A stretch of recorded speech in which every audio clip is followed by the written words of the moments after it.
Mark அதிகாரம் 16.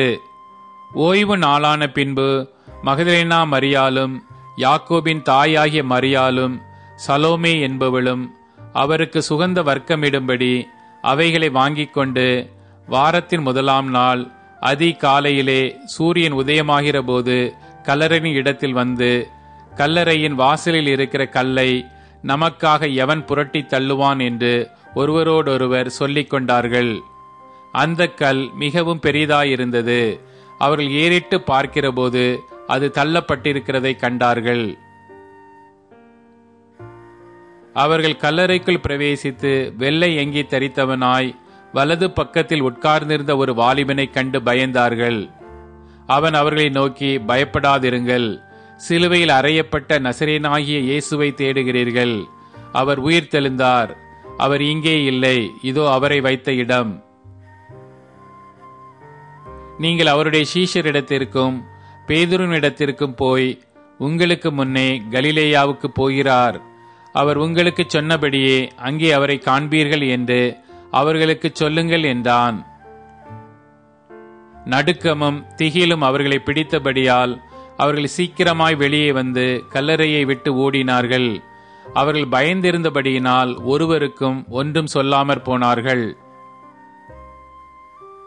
வாரத்தின் முதலாம் நாள் அதிகாலையிலே இயேசு எழுந்திருந்த பின்பு மகதலேனா மரியாளுக்கு முதல் தரிசனமானார். அவளிடத்தில் இருந்து அவர் 7 பிசாசுகளை துரத்தி இருந்தார். அவள் புறப்பட்டு அவரோட கூட இருந்தவர்கள் துக்கப்பட்டு அழுது கொண்டிருக்கையில் அவர்களிடத்தில் போய் அந்த செய்தியை அறிவித்தாள்.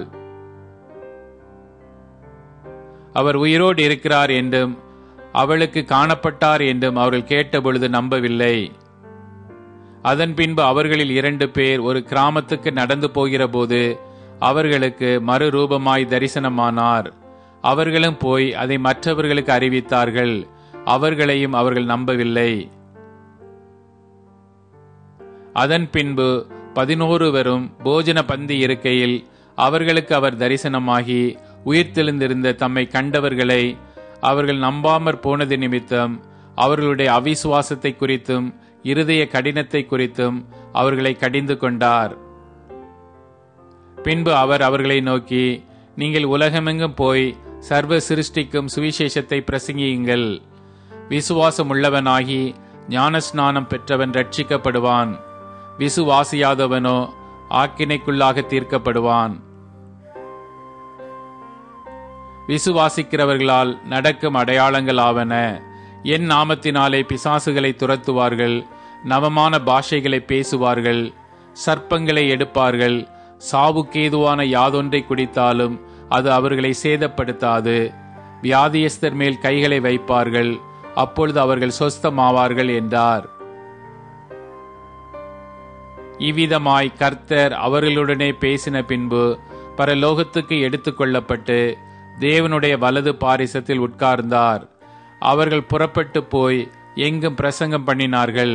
கர்த்தர் அவர்களுடனே கூட கிரியையை நடப்பித்து அவர்களால் நடந்த அடையாளங்களினாலே வசனத்தை உறுதிப்படுத்தினார். ஆமேன்.